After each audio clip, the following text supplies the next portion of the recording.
Bienvenidos a este Morning Call de Bankinter de hoy, 7 de octubre de 2025.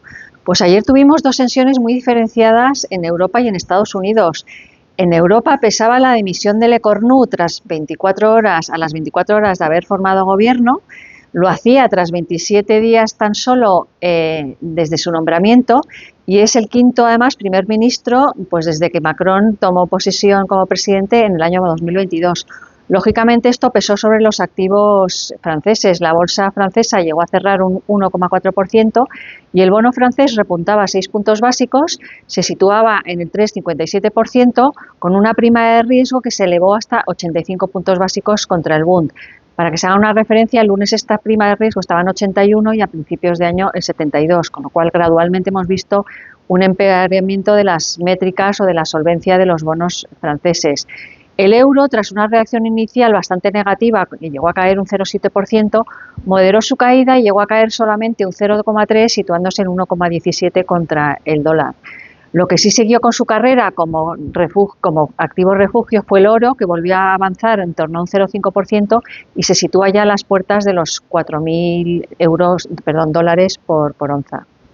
Y en Estados Unidos, pues lo que vimos que es que una vez más la tecnología salió al rescate. AMD anunció un acuerdo millonario de 100.000 millones para suministrar chips a OpenAI y subió un 24%, tirando de todo el sector. El SOX avanzaba un 3% y acumula ya en el año una subida del 36%, y esto hacía pues que Estados Unidos pudiera encadenar 7 días consecutivos con subidas al alza. No solo porque en sí el acuerdo era muy positivo para AMD, sino porque sigue reflejando el gran interés que hay en toda la corriente en AI y se suma a una serie de operaciones corporativas que hemos conocido recientemente. Y hoy, pues nada, la sesión queda pendiente en Europa el desenlace en Francia. Macron ha dado 48 horas a Le Cornu para que intente formar un nuevo gobierno y si no, bueno, pues las alternativas serían elecciones anticipadas o una dimisión del propio Macron, pero hasta que esto no se sepa, pues lógicamente todos los activos europeos van a seguir lastrados y van a estar pesados pues por esta incertidumbre en Francia. Y en Estados Unidos, pues seguimos con el apagón de cierre de indicadores oficiales porque seguimos con la administración cerrada. Hoy sería el turno de la balanza comercial, que no es un indicador que pese demasiado en el mercado, y además tampoco genera mucha preocupación este cierre, porque aunque es verdad que la FED va a tener que volar, no solo la FED, sino todos los operadores del mercado vamos a tener que volar un poco en manual.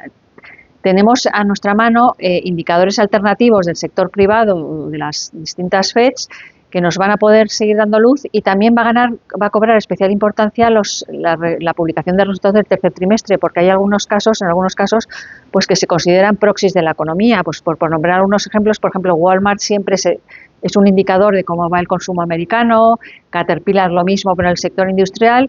Con lo cual, bueno, pues esto no está haciendo que de momento haya ninguna especial inquietud ni que cambien las expectativas de que la FED en su próxima reunión del 29 de octubre pues vaya a rebajar 25 puntos básicos, ¿no? La probabilidad de ese hecho se sitúa ahora mismo en el 95%.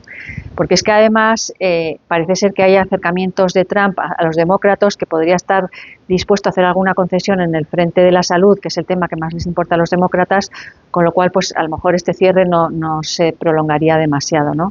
Una fecha clave va a ser el 15 de octubre, que es cuando le toca la paga a los 1,3 millones de militares estadounidenses, y eso sí que sería un punto sensible. Para entonces, ese día también se debería publicar el IPC correspondiente al mes de septiembre. Es dudoso que aunque para entonces el sector público esté operativo, este dato se pueda publicar o se pueda publicar con fiabilidad, porque lógicamente se han perdido días para recabar datos, con lo cual hoy gana interés el único indicador que vamos a conocer, que son las expectativas de inflación a un año de la FED de Nueva York. Este es un indicador que forma la FED de Nueva York en base a una encuesta que hace a 1.200 familias a lo largo de todo el territorio de Estados Unidos. Empezó el año en niveles de 3%, llegó a escalar hasta 3,6% aproximadamente en marzo-abril y luego poco a poco ha ido suavizándose hasta 3,2%, que es el último dato que conocimos en octubre. Lógicamente para la FED sería tranquilizador que este dato que conocemos hoy, que es el del mes de septiembre, pues seguiría tendiendo a la baja. Pero bueno, mientras tanto, a falta de muchos más indicadores, tampoco hay resultados. Vamos a seguir teniendo el asunto de Francia pesando en Europa, y en Estados Unidos, pues con permiso de la tecnología, pues tocaría descansar después de esos 7 días consecutivos de subida. Muchas gracias y hasta mañana.